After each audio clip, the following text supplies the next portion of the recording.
Train में चोरी। आज के समय में रेलवे यातायात पर बहुत सी जनता निर्भर है और इसके लिए प्रशासन की तरफ से सुरक्षा के कई इंतजाम भी किए जाते हैं। इसके बावजूद आए दिनों आपराधिक घटनाएं घटती रहती हैं। ट्रेन में चोरी, ट्रेन मीन चोरी, डीसी कहानी इसी तरह की घटनाओं से प्रेरित होकर लिखी गई है। एक बार की बात है, एक परिवार लड़के की बारात लेकर लौट रहा था।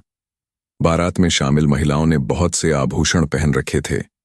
जैसे जैसे रात होती है, महिलाएं अपने आभूषण उतारने लगती हैं, क्योंकि रात भर इन्हें पहनकर तो नहीं रखा जा सकता, और यदि सब अलग अलग इन्हें रखें तो सभी को जागना होगा, जो कि लगभग असंभव है। तभी एक बुजुर्ग सलाह देते हैं कि तुम लोग सारे गहने एक ही बैग में रख दो, मैं रात भर जागता रहूंगा। बुजुर्ग परिवार में सबसे बड़े थे, इसलिए सभी उनकी बात मान जाते हैं और सारे गहने एक बैग में डालकर दादाजी के पास रख देते हैं। और अब वक्त होता है सभी के खाना खाने का। परिवार के सभी लोग एक साथ खाने के लिए बैठ जाते हैं। महिलाएं सभी की थाली में खाना परोस रही होती है और इसी बीच यात्रियों का आवागमन चलता रहता है। परिवार के सभी लोग खाना प्रारंभ कर देते हैं। खाते हुए कुछ लोगों को नमक की कमी का एहसास होता है और वह बैग से नमक निकालने को कहते हैं, लेकिन महिलाओं को याद ही नहीं होता कि नमक किस बैग में रखा हुआ है। नमक निकालने के चक्कर में गलती से गहनों वाला बैग ऊपर से नीचे आ जाता है। सभी खाना खाने में लग जाते हैं और जैसे ही खाना खत्म होता है, सब सोने के लिए अपनी अपनी सीट पर लेट जाते हैं। जिस बुजुर्ग ने गहनों के बैग की जिम्मेदारी ली थी, वह अब किसी गलत बैग पर निगाह रखे हुए हैं। उधर धीरे धीरे रात के 2 बज जाते हैं। सभी गहरी नींद में सो चुके होते हैं। बुजुर्ग अपनी जगह से उठकर टॉयलेट चले जाते हैं।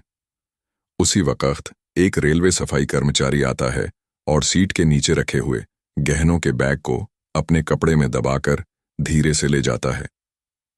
बुजुर्ग आते ही अपनी तसल्ली के लिए बैग देखते हैं और अपनी सीट पर बैठ जाते हैं, क्योंकि वह जिस बैग पर नजर रख रहे थे, वह बैग तो वैसा का वैसा ही रखा होता है। सुबह होने लगती है।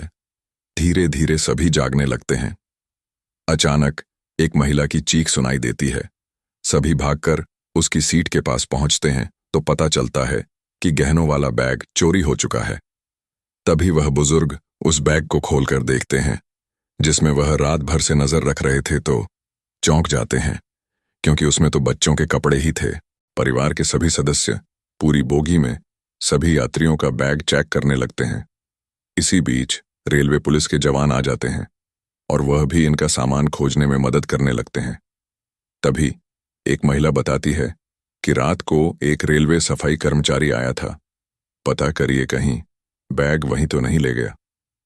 रेल पुलिस के जवान पूछताछ करके पता लगाते हैं कि यहां तो कोई सफाई कर्मचारी नहीं आया, क्योंकि इस बोगी में कोई सफाई कर्मचारी है ही नहीं, और जो आया वह कोई चोर था। दुल्हन के साथ साथ परिवार की कई महिलाओं के गहने भी चोरी हो चुके थे। सभी दुखी होकर रो रहे थे। ट्रेन स्टेशन में खड़ी होती है। इसी बीच बोगी में एक मूंगफली बेचने वाला व्यक्ति दाखिल होता है और वह पुलिस वालों के पास आकर कहता है, साहब, ये रज्जू ही है जिसने चोरी की है, क्योंकि वह कह रहा था कि बड़ा हाथ मारना है, और अभी जाते हुए मैंने उसके हाथ में एक काले रंग का बैग देखा है।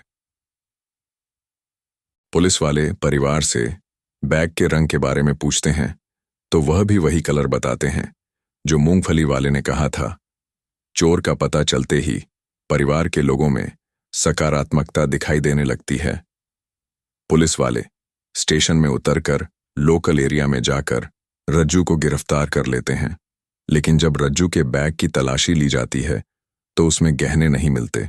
पुलिस हैरान हो जाती है और रज्जू को हिरासत में लेकर कड़ी पूछताछ करती है, लेकिन इसके बावजूद रज्जू यही कहता है कि उसने गहनों की चोरी नहीं की है, बल्कि वह बैग तो उसे रेल की पटरी के किनारे पड़ा हुआ मिला था।